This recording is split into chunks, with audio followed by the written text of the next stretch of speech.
오늘은 빌립보서 강해 26번째 시간입니다. 우리 유튜브에 몇 분 들어와 계시죠?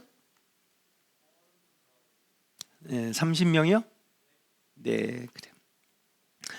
오늘 26번째 시간인데요.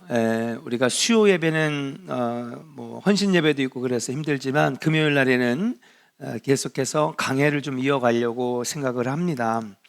오늘 26번째 시간은요, 따라 합시다. 산 제물로서의 삶, 산 제물로서의 삶이라고 하는 제목으로 은혜를 나누고자 합니다. 벌써 빌립보서 강해가 26번째 시간을 맞이하게 됐는데요, 사도 바울은 1장에서 빌립보 교인들의 문제들을 알면서 그들과 인사하고 안부를 전하고, 그리고 빌립보 교회 안에 막 수많은 분쟁과 다툼과 파벌과 이단과 이런 문제 가운데에서 사도 바울이 죄인으로 압송되어 가는 이 혼란함까지 겪는 빌립보 교인들을 안심시키고 안부를 전하고, 오히려 나의 갇힘과 매임이 복음의 문을 더 열었다라고 하는 안심시켜주는 메시지를 1장에서 던집니다. 그러면서 너희들은 하나님의 자녀가 아니냐, 그래서 하나님의 자녀로서 어떻게 살 것이냐, 너희들이 지금 집중해야 되는 것은, 야, 나는 순두개파다, 나는 유오디아파다, 나는 할례를 받아야 된다, 안 받아야 된다, 막 이것 갖고 막 시비하는 게 아니라 진짜 우리가 집중해야 될 삶은 뭐냐 하면 하나님의 자녀로서 어떻게 살아야 되느냐, 여기에 우리가 집중해야 된다, 그걸 가르쳐주고 있는 거예요. 그래서 1장 27절부터 2장 16절까지 하나님의 자녀로서의 삶, 어떻게 살 것이냐를 가르치고 있습니다. 그것은 계속해서 매 시간마다 저와 여러분들이 다뤘던 거룩한 삶, 구별된 삶, 성화의 삶을 말하고 있는 것이에요. 이 삶은 어떤 삶입니까? 예수의 마음을 품고 사는 삶입니다. 십자가에서 죽기까지 복종하시고 겸손하게 자기를 낮추어 우리를 사랑하셨던 삶, 그 예수님의 삶을 본받는 것이 사도 바울이 말하는 성화의 삶이다. 따라합시다. 예수님을 본받는 삶. 그렇죠. 예수님처럼, 예수님 같이 예수님을 따라 사는 삶, 그것이 바로 거룩한 삶, 구별된 삶, 성화의 삶이라고 하는 것입니다. 이것을 위해서 여러분 1장 27절부터 2장 16절까지 사도 바울은 말합니다. 이 성화의 삶을 살아가기 위해서는 지금 너희들이 하는 다툼이나 허영으로 하지 말아야 된다. 그것은 성화의 삶의 큰 장애물이 된다. 또 이 성화의 삶을 위해서 모든 일에 원망과 시비가 없게 해야 된다. 어그러지고 거스르는 세대 가운데 흠없고 순전하게 살아야 된다. 만약에 그렇게 되면 성화의 삶에 우리가 온전하게 성화를 이루기가 어렵고, 두렵고 떨림으로 구원을 이루기가 어려우니 너희 삶에 이런 것들은 버리고 예수를 본받는 삶이 되라. 그래서 여러 가지가 나오죠. 겸손하고, 낮아지고, 헌신하고, 내어주는 사랑을 하고. 그런데 만약에 그런 삶 가운데 원망과 시비로, 다툼과 허영으로, 이것도 다 하나하나 자세하게 여러분들에게 설명을 해드렸습니다. 어그러지고 거스르는 세대 가운데에서 그들을 따라 사는 삶을 살아가면 우리가 어떻게 그들을 빛으로 인도할 수 있느냐. 그들이 우리를 보면서 나는 당신들 따라가지 않겠습니다, 당신들이 걸어가는 그 구원의 길을 나는 걸어가지 않겠습니다, 세상 사람들을 빛으로 인도할 수 없다는 거죠. 그리고 그들을 위해 복음을 증거하고 말씀을 증거하는 일들이 헛수고가 된다는 거예요. 여러분, 우리가 감당하는 이 사명이 헛수고가 되지 않기를 주의 이름으로 간절히 축원합니다. 우리가 교회에서 봉사하고 헌신하고 전도하고 그리고 복음을 증거하는 이 삶들이 여러분 헛수고가 돼서는 안 된다는 거 아니겠습니까? 거룩한 백성, 하나님의 자녀답게 살아야 되는 백성들이 우리랑 똑같네, 세상 사람들인 우리랑 똑같네, 저들도 다투고 자기의 영광과 유익을 위해 살기만 하고 원망하고 시비하고 어그러지고 거스르는 세대를 닮아가는 그 모습으로 살아가는 걸 보고 내가 저들을 뭐하러 따라가. 우리들의 수고가 헛수고가 된다라고 말하고 있는 거예요. 사랑하는 조은의 성도 여러분, 거룩하고 구별된 성화의 삶을 살아가시기를 주의 이름으로 간절히 축원합니다. 우리 옆 사람에게 한번 축복할까요? 성화의 삶을 삽시다. 예수 닮기를 원합니다. 할렐루야. 예. 지금 그동안에 해왔던 것들을 아주 엑기스만 딱 아주 짧은 문장으로 여러분들에게 정리를 하는 겁니다. 자, 이제 2장 17절부터 30절까지 이제 큰 파트로 세 번째 파트를 할 건데요. 2장 17절부터 30절까지의 말씀은 자, 이제 성화의 삶을 쭉 설명했어요. 예수 본받는 삶이래요. 예수처럼 낮아지고 겸손하고 복종하는 삶이래요. 사랑하는 삶이래요. 겸손하고 주님이 그런 삶을 높여주신다는 거예요. 그러기 위해서는 다툼과 원망하지 말고 원망과 시비하지 말고 허영으로 살지 말고 어그러지고 거스르는 세대를 따라가지 말고 충고도 해줬습니다. 그런데 이 성화의 삶을 살아가는 이 삶을 설명하고 나서 2장 17절부터 30절까지는 뭐냐? 이제 성화의 삶을 살아가는 세 명의 롤모델을 가르쳐주고 있는 거예요. 첫째는 누굽니까? 바울입니다. 둘째는 누굽니까? 디모데입니다. 세 번째는 누굽니까? 에바브로디도입니다.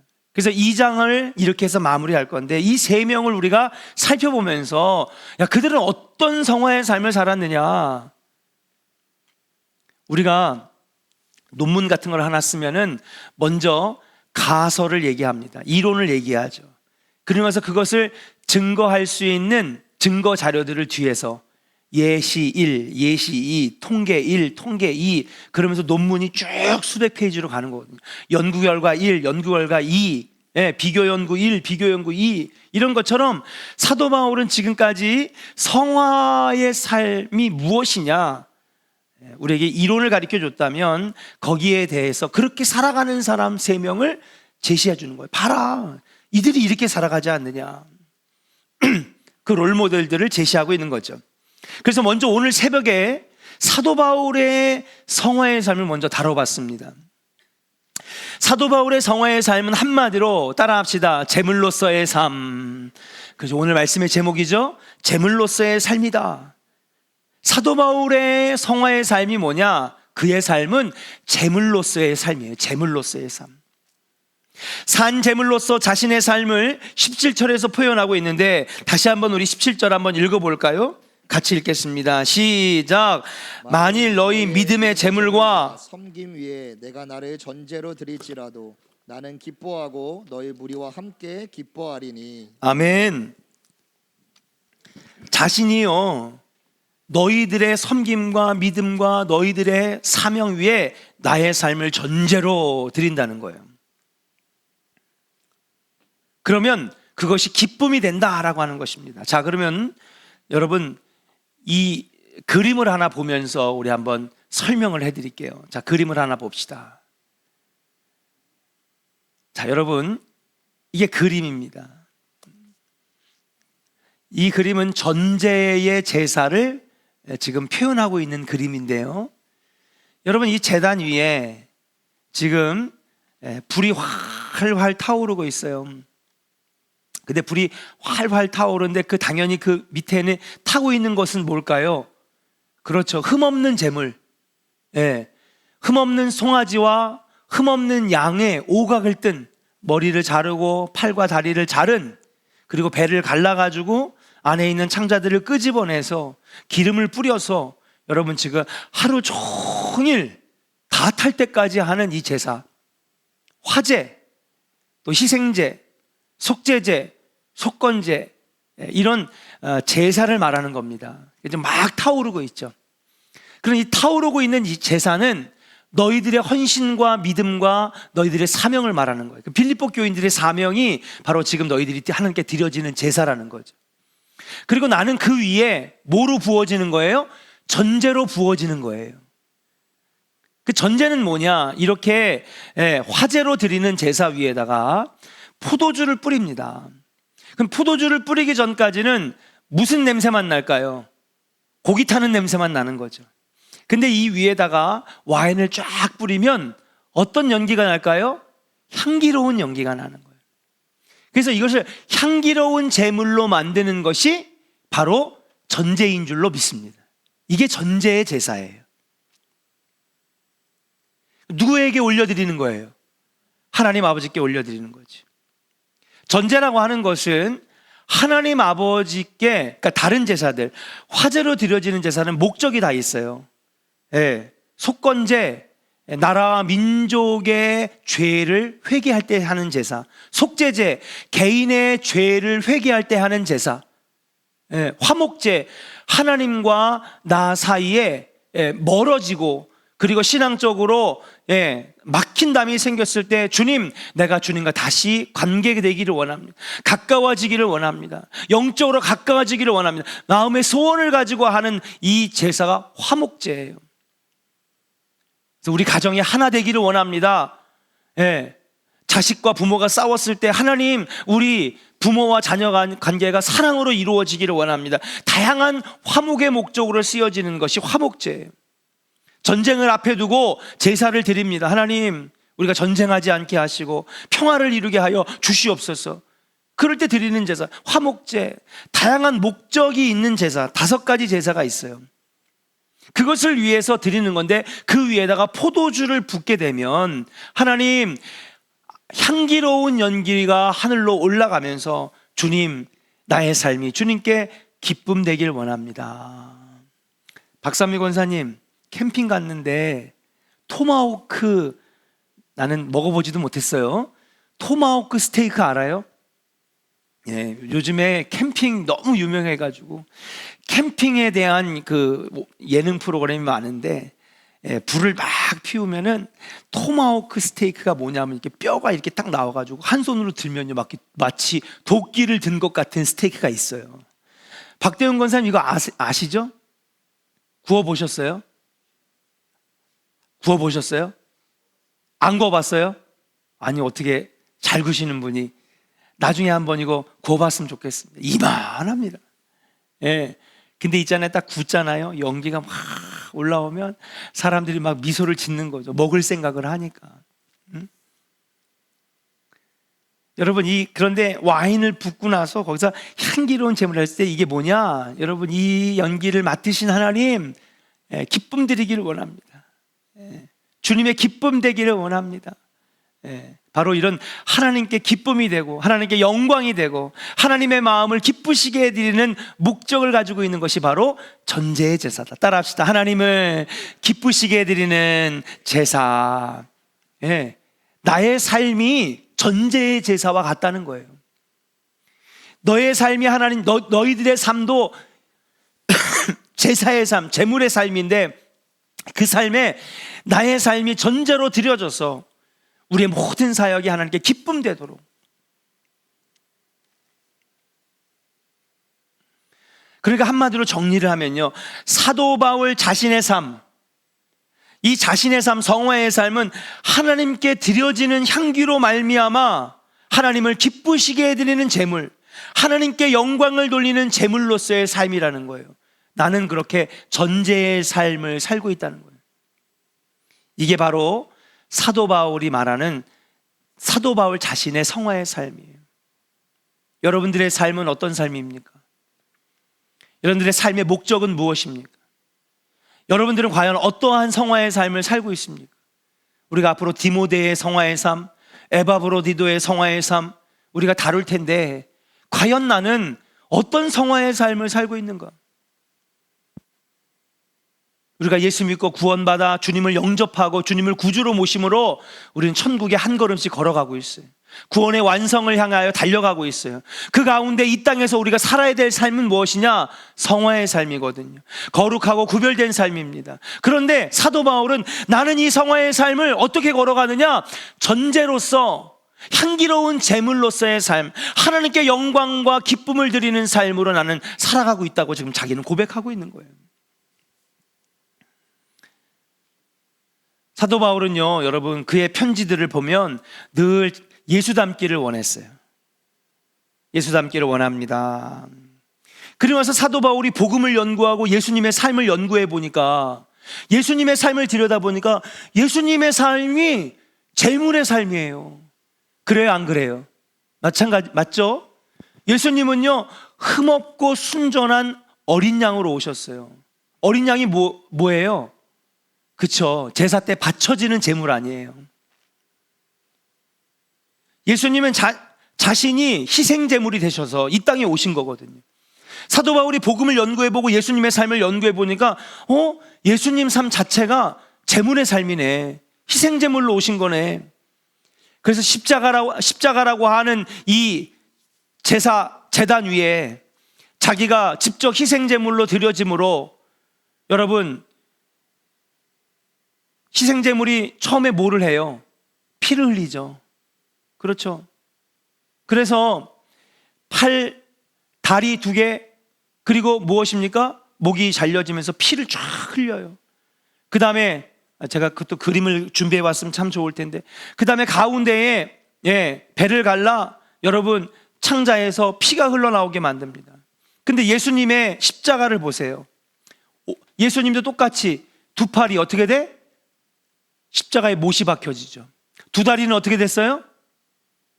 포개져서 십자가에 못이 박혀져요. 그 다음에 머리에는 뭐를 쓰셨어요?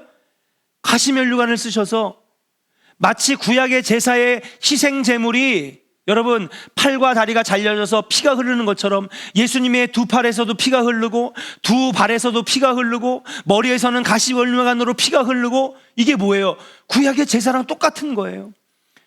그러면 목사님, 구약의 제물에는 배를 갈라 창자에서 피가 났는데 예수님도 어떻게 됐어요?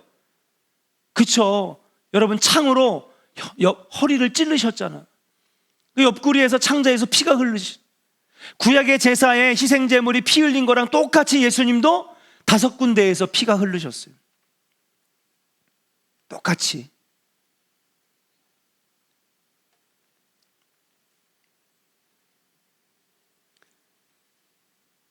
거기에 보면 송아지와 양들도 흠없고 순전한 어린 양과 송아지로만 제물을 드릴 수 있었는데, 예수님도 뭐예요? 흠없이 태어나셨어요. 죄가 없으시게 태어났어요.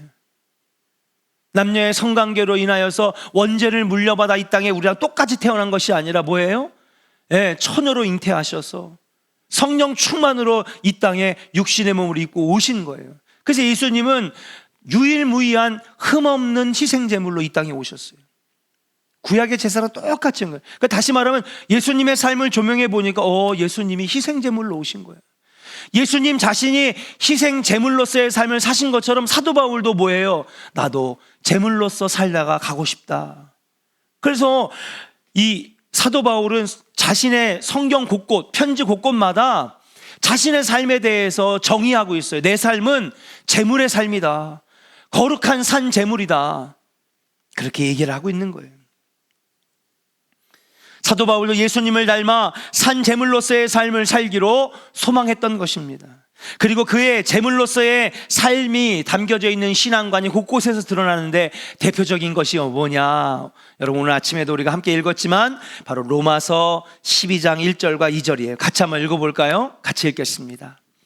시작. 그러므로 형제들아, 내가 하나님의 모든 자비하심으로 너희를 권하노니 너희 몸을 하나님이 기뻐하시는 거룩한 산 제물로 드리라. 뭐로 드리라고요? 거룩한 산제물로 드리라는 거예요.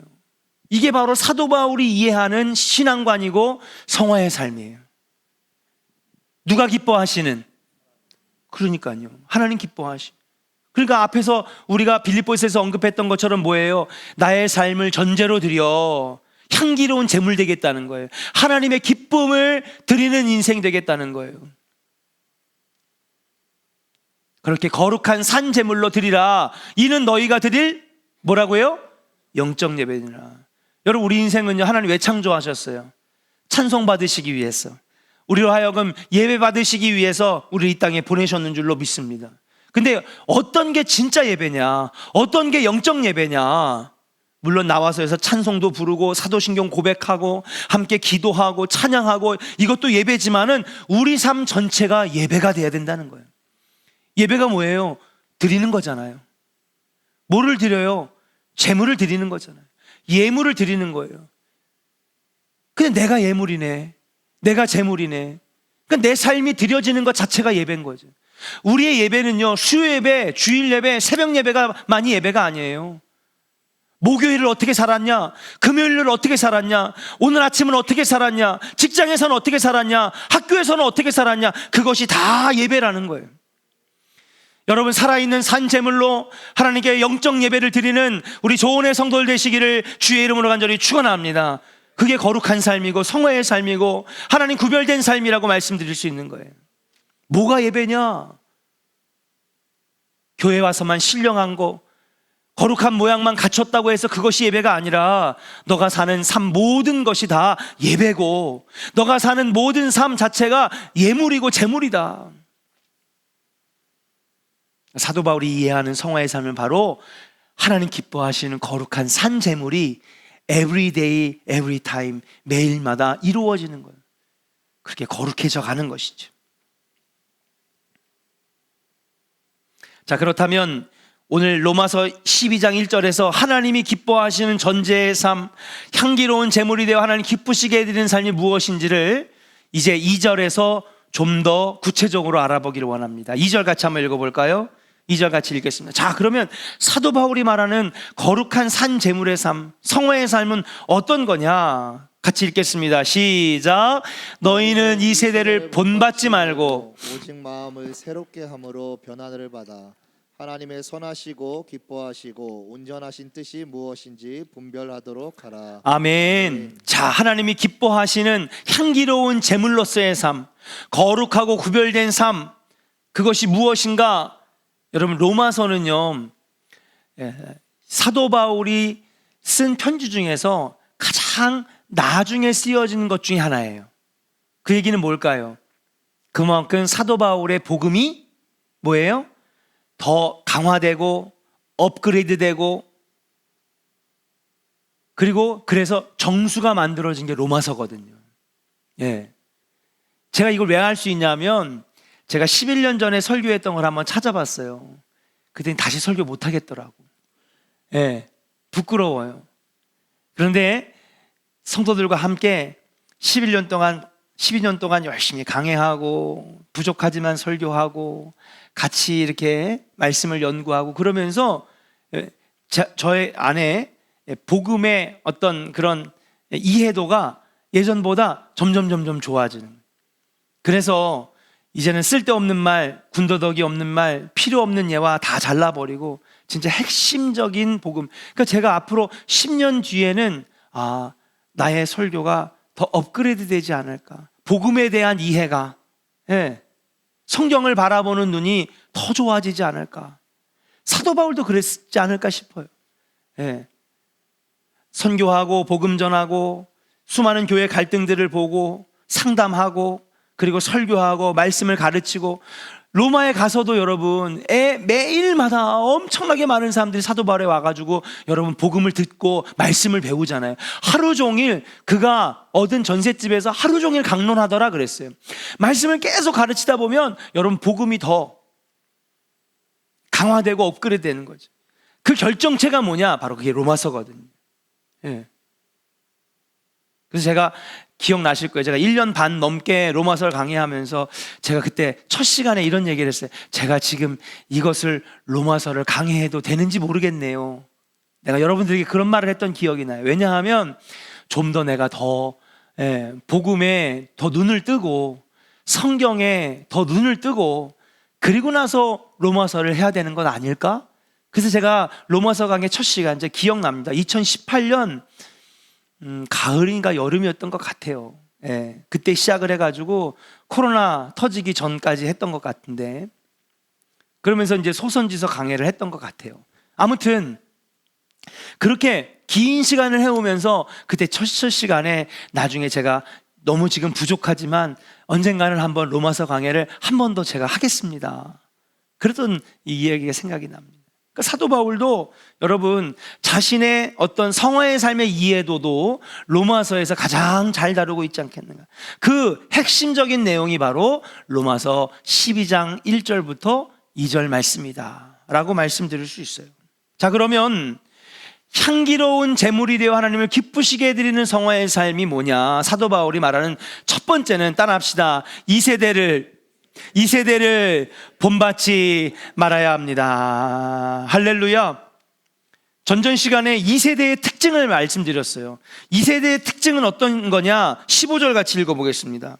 15절 같이 읽어볼까요? 시작. 이는 너희가 흠이 없고 순전하여 어그러지고 거스르는 세대 가운데서. 할렐루야. 2세대는 어떤 세대래요? 어그러지고 거스르는 세대래요. 2세대를 뭐 하래요? 본받지 말라는 거죠. 지금의 우리가 살아가는 저 세대는요, 거스르고 어그러지는 세대예요.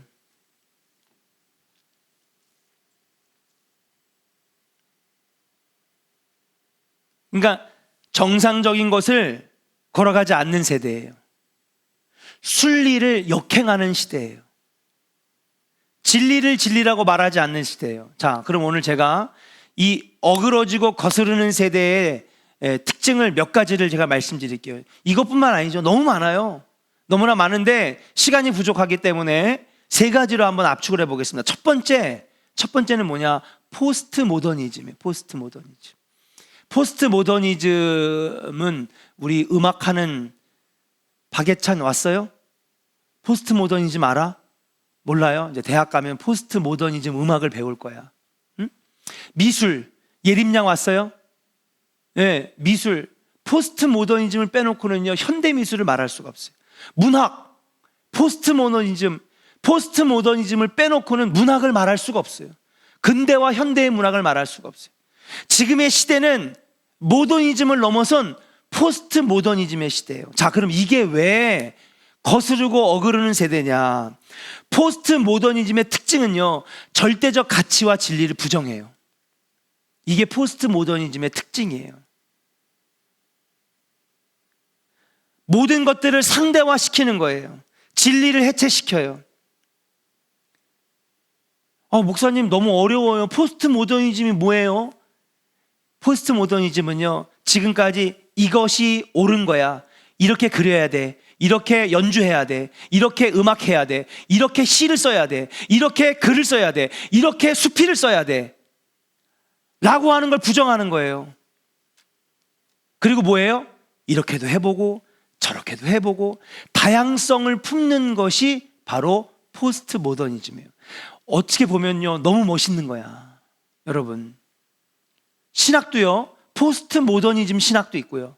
이 포스트 모더니즘은요, 뭐 기술, 과학, 산업, 우주개발, 문학, 음악 모든 전반에 다 깔려져 있어요. 그전에는 우리가 그전에 했던 건 다 획일화됐다는 거지. 그걸 다 전체적으로 부정하는 거예요. 그 다양성을 포용하자는 거예요. 그러니까 음악도 다양해지고 새로운 시도도 생기고 너무 좋아요. 딱 볼 때는 너무 멋있어, 포스트 모더니즘이. 그런데 여기에 맹점이 있어요. 뭐냐? 진리와 복음에는 큰 맹점이 되고 약점이 돼요. 여러분, 복음은 무엇입니까? 하나님 말씀이 뭐예요? 절대적 진리거든요. 믿으시면 아멘 하시기 바랍니다. 아멘입니까?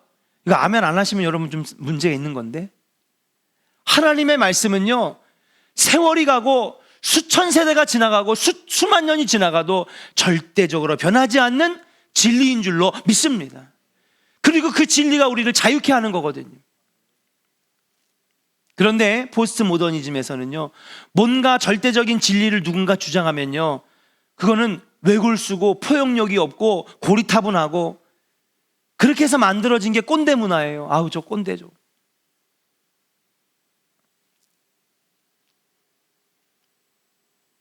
그래서 이게 진리다라고 얘기하는 것을 되게 고리타분하고, 없어 보이고, 또 저 사람은 외골수고 다양성을 포용하지 못하는 꽉 막힌 사람으로 표현하는 그런, 이 시대 사조를 만들어가는 것이, 그것이 바로 포스트 모더니즘의 맹점이라고 하는 거죠. 물론 다양한 것들을 포용할 수 있는 것, 그것도 좋은 자세이긴 합니다. 그러나 적어도 우리가 하나님 말씀 앞에서는, 진리 앞에서는, 절대적으로 변하지 않는 이 복음의 문 앞에서는 우리가 다양성이란 것은 없는 겁니다. 그 대표적인 특징이 뭐냐? 여러 가지가 있어요. 예, 뭐 말하다 보면요, 며칠 밤을 새도 말을 못해요. 문학에서, 음악에서, 예, 미술에서, 모든 사회 전반적인 문화에서, 역사에서 다 들어가요. 정치도 마찬가지입니다. 그 중에서 대표적인 게 뭐냐? 그걸 이 포스트 모더니즘의 대표적인 특징이 바로 동성애인 줄로 믿습니다. 예. 동성애.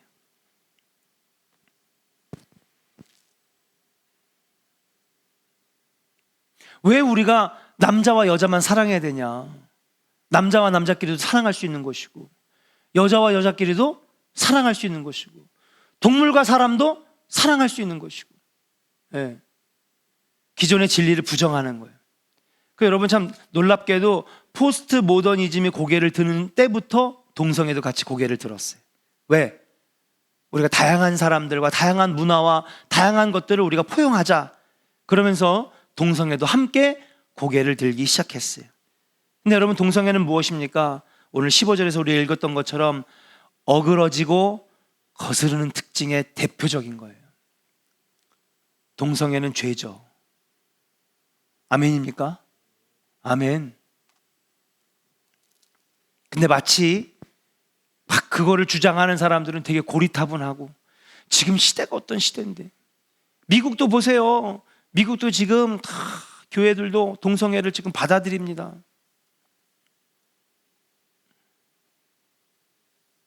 그러나 사랑하는 여러분, 동성애는 분명히 성경에서 하나님이 기뻐하시지 않는 죄로 여기는 범죄였습니다. 2015년 6월에, 2008년에 캘리포니아를 시작으로, 그 다음 네바다주를 시작으로 해서 2015년 36개 주에서 동성애가 합법화되더니 2015년 이후에 여러분 어떻게 됐습니까? 50개 주 모두가 다 동성애 결혼을 합법화시켰어요. 이제는 미국 군대에서도 동성애를 허용할 수밖에 없는 지금 궁지에 몰려 있습니다. 우리나라도 여러분, 지난번에 미국에서 제가 정말 가깝게 지냈던 교수님이 한 분 한국에 방문하셨는데, 오시자마자 어디 갔냐 하면 광화문 달려가더라고요. 시청 앞으로. 그때가 막 동성애 퀴어 축제를 하던 때인데 그거 보겠다고 거기 가신 거예요. 내가 교수님 왜 그러신가? 그러면서 페이스북이랑 인스타그램에다가 사진을 올렸는데, 거기 가가지고 같이 막 퍼레이드 하는 사진을 막 찍으셔서 보냈더라고요. 올렸더라고요. 무려 12만 명이 퍼레이드를 펼치는데 매년마다 여러분 인원이 늘어나고, 그러니까는 그들을 반대하는 기독교인들은요, 마치 인권을 무시하는 사람처럼, 예? 다양성을 포용하지 못하는 사람처럼, 저들은 기독교인들은 꽉 막힌 사람들, 시대가 다양성을 포용하는 그런 시대인데 동성애를 범죄라고 정의하면서 강하게 반대하는 기독교인들을 저들이 싫어할 수밖에 없는 거예요.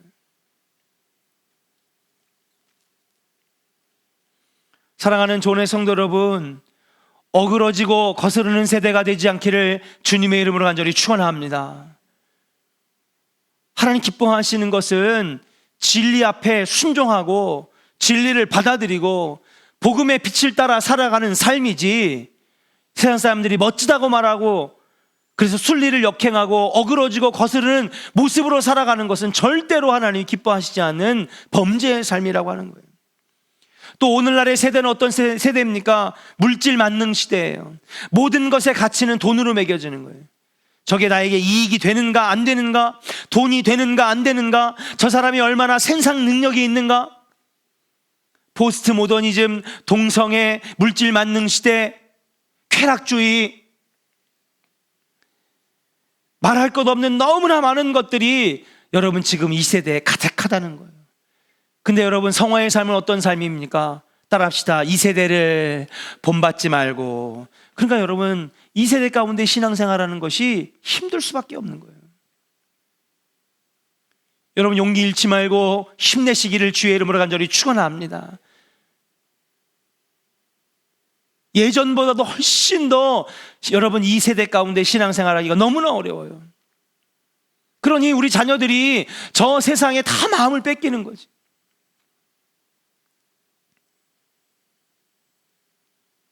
사랑하는 조은의 성도 여러분, 우리가 천국 가는 그날까지 여러분, 어그러지고 거스르는 이 세대를 본받지 말고 하나님의 진리 앞에 온전하게 서서 여러분, 진리가 자유케 하시는 놀라운 은혜의 삶을 살아가시기를 주의 이름으로 간절히 축원합니다. 역사에게 축복하겠습니다. 이 세대를 본받지 맙시다. 할렐루야. 두 번째, 성화의 삶은 무엇이냐? 따라합시다. 마음을 새롭게 해야 합니다. 로마서 12장 2절에 보니까 너희는 마음을 온전하게 새롭게 하여 라고 그랬습니다. 마음이라고 하는 것은 존재의 근원입니다. 여러분, 마음이 죽은 사람은요, 죽은 사람 같아요? 산 사람 같아요? 밥을 먹어도 죽은 사람 같아요. 마음이 죽은 사람은요, 여러분, 걸어 다녀도 시체 같고요. 예, 대화를 해도요, 여러분, 생기가 없어요. 모든 것들은 마음에서부터 나오기 시작하는 거예요. 마음에서부터 시작되는 거예요. 신앙생활 가운데 제일 중요한 것 중에 하나가 뭐냐면 마음을 지키는 거예요. 마음이 새로워지는 거예요. 잠언서 4장 23절에도 모든 지킬 만한 것 중에 더욱 내 마음을 지켜라 그랬어요. 그것이 옳으니라 그랬습니다. 무엇입니까? 여러분, 우리의 마음을 무너뜨리게 하는 것이 바로 사탄의 전략이에요. 낙심하게 하고, 원망하게 하고, 두려워하게 만들고, 걱정하게 만들고, 쓰러지게 만들어서 여러분, 하나님과 멀어지게 만드는 것, 이게 바로 사탄의 전략입니다. 예전에 초대교회는요, 물리적으로 우리를 핍박했어요. 마귀와 사탄이 교회에 예배드리지 못하게 하고, 근데 그러면 그럴수록 교회는 더 늘어나고, 성도는 더 늘어나고, 은혜가 더 충만하고, 순교자들이 나오고, 사탄이 전략을 바꿨어요. 뭐로? 마음을 상하게 하는 거예요. 마음을 무너뜨리는 거예요. 종말이 오면 올수록 여러분, 우리의 마음이 더욱더 무너지게 될 수밖에 없는 거예요. 그래서 우울증으로, 공황장애로, 불안장애로,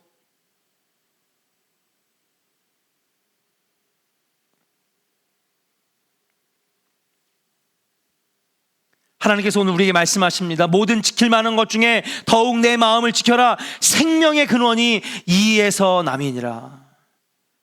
사랑하는 조은의 성도 여러분, 여러분들의 마음이 무너지지 않기를 주의 이름으로 간절히 축원합니다. 월요일날 가깝게 지내는 목사님과 잠깐 차를 마실 수 있는 기회가 생겼는데, 서 목사, 마음이 너무 힘들어. 그래서 왜 그래요? 그랬더니 너무 신앙생활을 잘하는 분이었는데, 그분이 목장 하나를 다 담당하는 목자연, 그 목장에는 한 20명 정도의 이 목장원들이 있고, 그것을 끌고 가는, 가정수로 하면 10가정 정도 되고 끌고 가는 목자인데, 갑자기 그 사람 마음이 무너지기 시작하더니 목사님이 하는 말, 목사님이 하는 행동 왜곡하고 오해하고,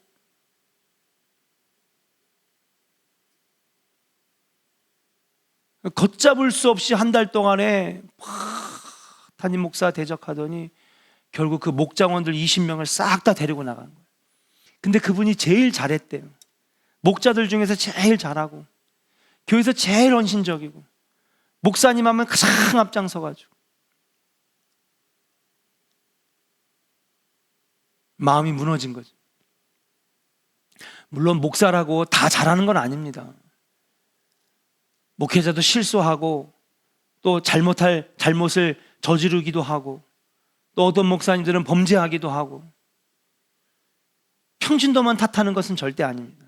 그런데 아무리 얘기를 들어봐도 목사님이 만약에 큰 범죄를 했다면 비난받아 마땅하죠. 예. 목사님이 재정을 막 마음대로 해서 횡령하고 배임하고, 예, 온갖 범죄를 저지르면 그것은, 예, 지정받아 마땅하고 그리고 지탄받아 마땅한 것이지만, 아무리 봐도 목사님의 행동에는 아무런 문제가 없고 그저 설교 시간에 그냥 몇 마디가 그분 마음에 갑자기 막 걸림돌이 되더니 그 말을 가지고 마음껏 해석해가지고 확대 해석하더니 결국에는 20명을 싹 다 끌고 왔는데 목사님 너무 낙심한 거예요. 다른 사람들이 낙심하고 무너지는 건 그래도 자기가 괜찮은데 너무너무 믿었던 믿음의 사람이 무너지니까 목사님이 낙심했어요. 다른 사람은 몰라도 그 권사님은 그러지 않을 줄 알았는데. 사랑하는 조은의 성도 여러분, 여러분들의 마음이 늘 새로워지고 지켜지시기를 주의 이름으로 간절히 축원합니다. 신앙생활에 있어서 마음을 지키는 것이 너무나 중요한 거예요.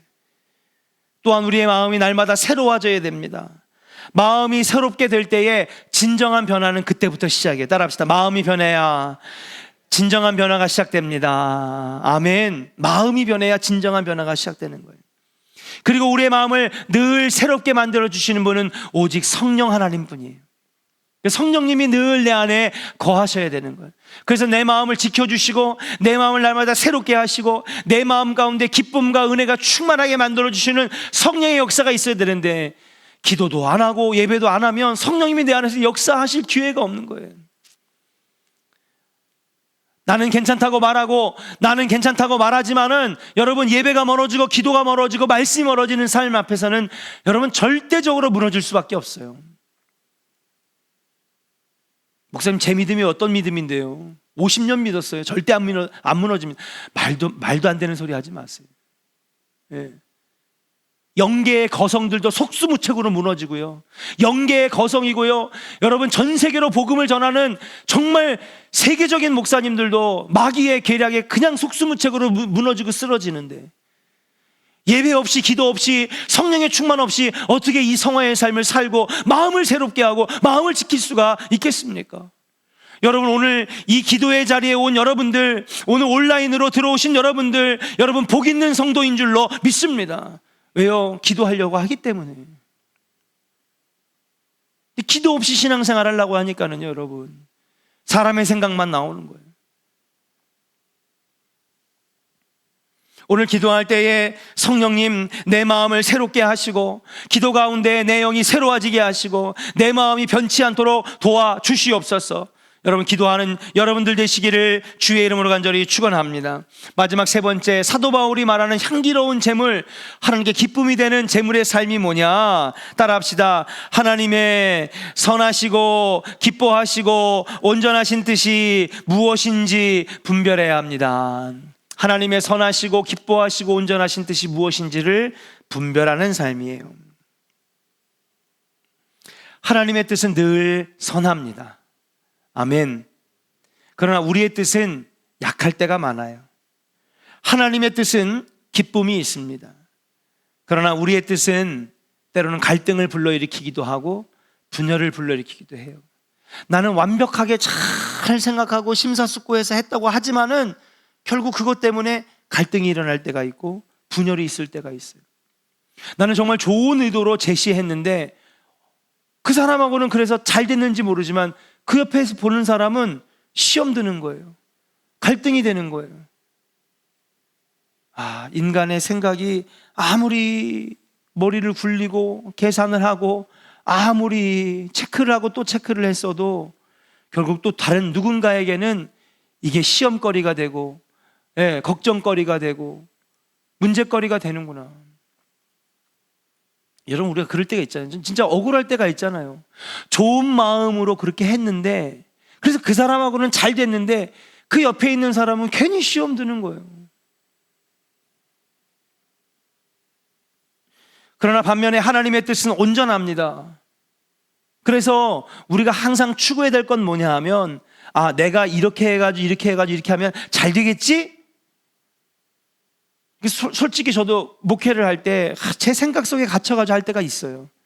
이렇게 해가지고 이렇게 하면 모든 교인이 좋아하겠다. 여지없이 무너지더라고요. 그렇게 해도 누군가는요, 목사님 왜 저러지? 목사님 난 그건 반대인데. 사람의 생각은요, 완벽할 수가 없어요. 사람의 계획은요, 어딘가는 구멍이 날 수밖에 없어요. 나는 아무리 좋은 의도로 얘기를 해도 누군가에게는 그게 받아들여지지 않는 갈등의 원인이 될 수가 있어요. 그래서 우리가 해야 되는 게 뭐냐? 늘 날마다 하나님의 뜻이 무엇인지 온전히 분별하는, 여러분, 분별이 필요한 줄로 믿습니다. 왜요? 하나님의 뜻은 always 선하니까요. 하나님의 뜻은 온전하니까요. 하나님의 뜻은요, 여러분, 구멍이 없으니까요. 그래서 내가 이렇게 하면 잘 되겠지 하는 게 아니라 그 전에 기도하면서 하나님, 제가 이렇게 하려고 하는데 하나님의 생각은 어떠세요? 하나님의 뜻은 무엇입니까? 여러분, 그것을 물어보는 자리가 어느 자리예요? 기도의 자리죠. 기도하지 않고서는요, 이런 능력들이 나갈 수가 없는 거예요. 그냥 내 능력으로만 나가니까 여기서 구멍, 저기서 구멍, 여기서 시험거리, 저기서 갈등, 여기서 분열. 나는 아무리 좋은 마음으로 했어도 여러분, 누군가에게는 시험거리가 되고 걱정거리가 되는 거예요. 목회하면서 참 억울하더라고요. 난 정말 선한 마음으로 한 건데. 근데 그걸 바라보면서 목사님은 꼭 저렇게만 해? 저 사람한테만 저래? 억울하더라고요. 저도 하면서 자꾸 사람만 원망했어요. 근데 지금은 생각이 달라졌어요. 주님, 기도하지 않았던 제가 문제였군요. 그것을 하기 전에 아버지께 더 물어봤어야 됐는데, 아버지께 더 무릎 꿇었어야 됐는데, 아버지께 더 물어봤어야 되는 건데, 하나님의 뜻은 온전한데 선하신데 주님의 뜻을 물어봤어야 되는데, 주님의 뜻을 물어보지 아니하고 내 뜻으로만 계산하고 내 머리로만 계산해서 하려고 하니까 하나님 안 됐던 거군요. 문제가 나에게 있었음을 발견한 거예요. 그리고 사도 바울은 그것이 오늘 하나님께 드려지는 향기로운 제물의 성화의 삶이라고 우리에게 가르쳐주고 있는 줄로 믿습니다. 기도 없이 성화의 삶 절대 이루어갈 수 없어요. 예배 없이 성화의 삶 절대 이루어갈 수 없습니다. 아버지 앞에 무릎 꿇고 주님의 뜻을 구하지 않는 삶이 성화의 삶이 절대로 될 수가 없어요.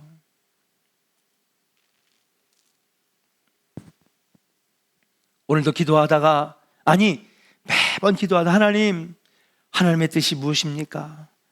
하나님이 원하시는 것은 무엇입니까? 하나님, 나는 어느 자리에 어떻게 일하기를 원하십니까?